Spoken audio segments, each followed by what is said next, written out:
देखिए, स्टेटहुड की अज़हद ज़रूरत है, लेकिन इंडी ब्लॉक नेशनल कॉन्फ्रेंस कांग्रेस दे नहीं सकते। और इन्होंने ब्लड शेड दिया। हमने इनको 2 शफाफ इलेक्शन दिए, एक 1977 में मोरारजी देसाई के टाइम में, और एक मोदी जी ने अभी जिसमें उमर अब्दुल्ला जीत के आया। बाकी इन्होंने लोगों को रिगिंग दिया नेशनल कॉन्फ्रेंस कांग्रेस ने 1987, जिससे कश्मीर के जम्मू कश्मीर के अवाम का जमहूरियत पे भरोसा उठ गया, ब्लड शेड हुआ, तबाही हो गया। अब आस्ता आस्ता फूंक मार मार के आस्ता आस्ता चल रहे हैं, आगे बढ़ रहे हैं। स्टेटहुड देनी है, क्यों नहीं देनी है, इनका हक है जम्मू कश्मीर के लोगों का, लेकिन अमन के साथ साथ। अब्दुल्ला सरकार ने 2009 से 2014 में इनका जो सरकार था, रमन भल्ला ने क्या किया और उमर अब्दुल्ला सरकार ने कि लोगों के 200 साल पुराने रिकॉर्ड एक ही कलम से वो काट दिए। अब लोग धान की ज़मीन 50 साल लगते हैं बनाने में, अव्वल बहरहाल गंदम का ज़मीन बनाने में 40 साल लगता है। तो इन्होंने उनको लोगों का रेवेन्यू रिकॉर्ड ही काट दिया। तो अब लोग इनको वोट भी देते हैं, इनका तबाही भी करते हैं।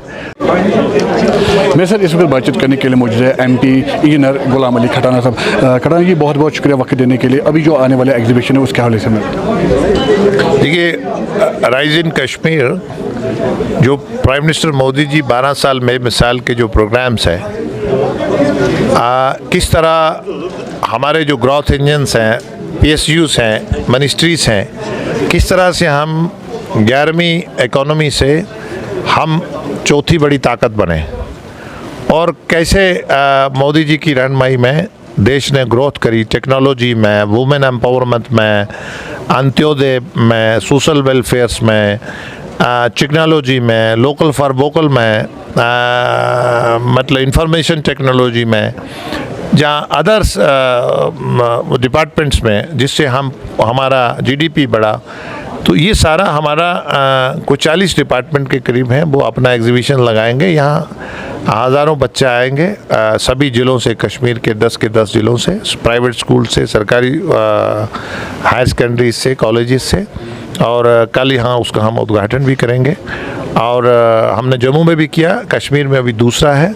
और हम जम्मू कश्मीर के जो कश्मीर के बच्चे हैं वो स्ट्रेस से निकाल के किस तरह वो बेहतरीन अपॉर्चुनिटी का मौका लें, देश की स्टार्टअप स्टैंडअप के ज़रिए, लोकल फॉर वोकल के लिए, विकसित भारत का जो ग्रोथ इंजन्स का जो उसमें है, बच्चे हमारे इंस्पिरेशंस लेंगे, उसी से उनके ब्रेन में आएगा कि हमारा यहाँ अपॉर्चुनिटी मिल सकता है। कश्मीर में बहुत टैलेंट है, जम्मू कश्मीर के बच्चे टैलेंटेड हैं, लेकिन 30 साल में ये खून खराबे की वजह से, फेक स्लोगन्स की वजह से, ब्लड शेड की वजह से, रिगिंग जो 87 में हुई यहाँ, उससे यहाँ बहुत बड़ा नुकसान हो गया। यहाँ यतीम बन गए, यहाँ कब्रिस्तान भरे गए, यहाँ सिक्योरिटी फोर्सेस का नुकसान हुआ। और एक कोशिश है वज़ीर आज़म साहब का कि शिकारे वाले का, रेडी वाले का, टैक्सी वाले का, होम स्टे वाले का, यहाँ GI टैग दे के कश्मीर की सभी चीज़ों को यहाँ, तो आगे कैसे बढ़े हम। और ये खासकर कश्मीर के नौजवान बच्चियों का इसमें बहुत बड़ा रोल है। तो आपने नौजवानों की बात की कि अभी भी जो है नौजवान हैं कि जो है वो परेशान है, क्योंकि उन बेरोज़गारी बहुत हद से ज़्यादा बढ़ गई है। तो अभी आप क्या करें उन बच्चों के लिए जो बेरोज़गार हैं?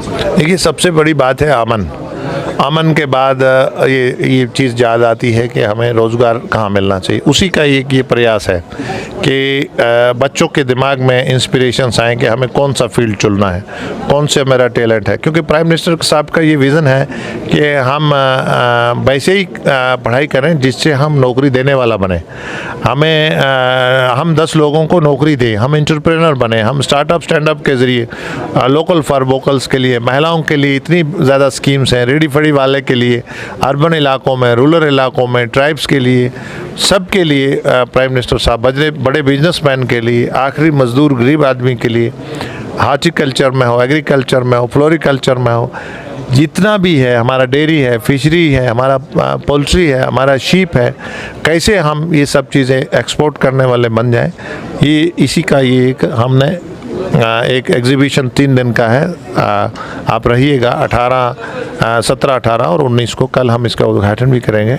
जी सर ये बताएं कि अभी जो है नेशनल कॉन्फ्रेंस धरने पे जाने वाली है स्टेटहुड को लेकर, तो जो फर्स्ट मॉनसून सेशन होगा तो उस हवाले से क्या कहें? जब लोगों ने उनको ऑटोनॉमी के लिए वोट दिया था तो उन्होंने बड़ा बढ़िया धरना किया था, मिनिस्ट्री ली थी वाजपेयी गवर्नमेंट में।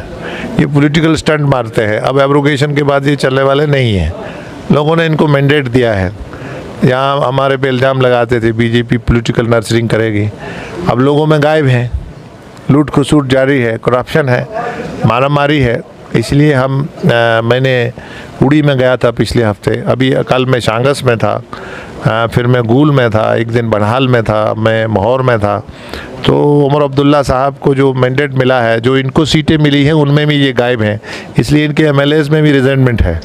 तो जैसे लोगों के पास जा रहे हैं, क्योंकि लोगों की बहुत बड़ी समस्या है, बहुत सारी मुश्किलात हैं, तो क्या कहेंगे आप जम्मू कश्मीर के लोगों के लिए अभी क्या कुछ ज़्यादा शिकायत है, क्योंकि आप पार्लियामेंट में हैं, तो क्या आपको नहीं लगता कि स्टेटहुड की अशद ज़रूरत है जम्मू कश्मीर को?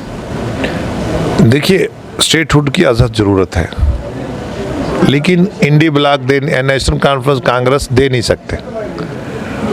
और इन्होंने ब्लड शेड दिया। हमने इनको 2 शफाफ इलेक्शन दिए, एक 1977 में मोरारजी देसाई के टाइम में, और एक मोदी जी ने अभी जो जिसमें उमर अब्दुल्ला जीत के आया। बाकी इन्होंने लोगों को रिगिंग दिया नेशनल कॉन्फ्रेंस कांग्रेस ने 1987, जिससे जम्मू कश्मीर के अवाम का जमहूरियत पे भरोसा उठ गया, ब्लड शेड हुआ, तबाही हो गया। अब आस्ता आस्ता फूंक मार मार के आस्ता आस्ता चल रहे हैं, आगे बढ़ रहे हैं। स्टेटहुड देनी है, क्यों नहीं देनी है, इनका हक है जम्मू कश्मीर के लोगों का, लेकिन अमन के साथ साथ।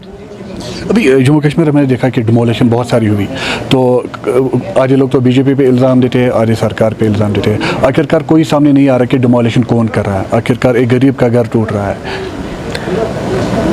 देखिए, बैकग्राउंड समझना है, बैकग्राउंड समझना चाहिए।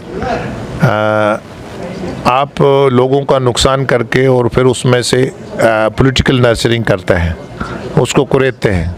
आपने लैंड रिफॉर्म्स लाए, लोगों की ज़मीनें आपने रख में जाड़ में डाल दी, वो उसमें जो सरकार में डाली वो मालिया नहीं भर पाए, वो दफ़ा 4-8 में नहीं करवा पाए, वो सेंट्रल स्पॉन्सर स्कीम का क़यामत तक लाभ नहीं ले सकते। लाखों लोग हैं वैसे। आप सेंट्रल स्पॉन्सर स्कीम का, डेयरी का हो, शीप का हो, कोई भी PMAY का हो, अर्बन में हो, रूरल में हो, जब उसका मलकियत नहीं है तो ये इन्होंने बहुत धोखा किया। दूसरा, इन्होंने उमर अब्दुल्ला सरकार ने 2009 से 2014 में इनका जो सरकार था, रमन भल्ला ने क्या किया और उमर अब्दुल्ला सरकार ने, कि लोगों के 200 साल पुराने रिकॉर्ड एक ही कलम से वो काट दिए। अब लोग धान की ज़मीन 50 साल लगते हैं बनाने में, अब्बल बरहाल गंदम का ज़मीन बनाने में 40 साल लगता है। तो इन्होंने उनको लोगों का रेवेन्यू रिकॉर्ड ही काट दिया। तो अब लोग इनको वोट भी देते हैं, इनका तबाही भी करते हैं। डेमोलिशन जो नशा है, नशा तो अगर सऊदी अरबिया में होगा इस्लामी हुकूमत में, तो आप देखिए कितना सख्ती है, सख्त हराम है, नस्लें तबाह हो गई हैं। लेफ्टिनेंट गवर्नर साहब उसमें काफ़ी इनिशिएटिव लिया है, सभी लोगों ने लिया है, कश्मीर के बच्चों ने लिया है। तो और एक तबका ऐसा है जिन्होंने नेशनलिस्ट काम करा है आर्मी सिक्योरिटी फोर्सेस के साथ, जो कश्मीर में कश्मीर या जम्मू के पहाड़ी इलाकों के जो मुस्लिम तबका है उनको अकोमोडेट नहीं किया गया है। हमने लेफ्टिनेंट गवर्नर साहब से मिलकर एक शुरुआत करी थी 5 मरले का, उनको मिल जाए, उनकी रिस्पेक्टिव डिस्ट्रिक्ट में ही मिल जाए। अब जम्मू और श्रीनगर पे ही प्रेशर क्यों डालना है? अब कुपवाड़ा का आदमी श्रीनगर पे प्रेशर क्यों डाले, कठुआ का आदमी जम्मू पे प्रेशर क्यों डाले? तो अगर उनका सिक्योरिटी जोन में उनको 5 मरले मिल जाए तो उनको PMAY का, अर्बन का, रूरल का लाभ मिल सकता है ना। लेकिन जब से सरकार बनी है इन्होंने बंद कर दिया। तो वही पर ने बिल आई थी यहाँ की असेंबली में, और बीजेपी ने कहा कि ये लैंड जहाद है, जब उसने लैंड राइट्स पे बिल आई। देखिए, मैं बिल लाता हूँ, मैंने दिखाने के लिए लाया कि काम करने के लिए लाया। लोग वही वो उनको लाना चाहिए ना। हमने बिल की बात नहीं, हमने 5 मरले का गवर्नर का एक स्कीम था कि लैंडलेस को देना है। ये पॉलिटिकल स्टंट के लिए, पॉलिटिकल माइलेज के लिए बिल लाता है, लोगों के काम के लिए बिल नहीं लाता है। बहुत बहुत शुक्रिया। ठीक है।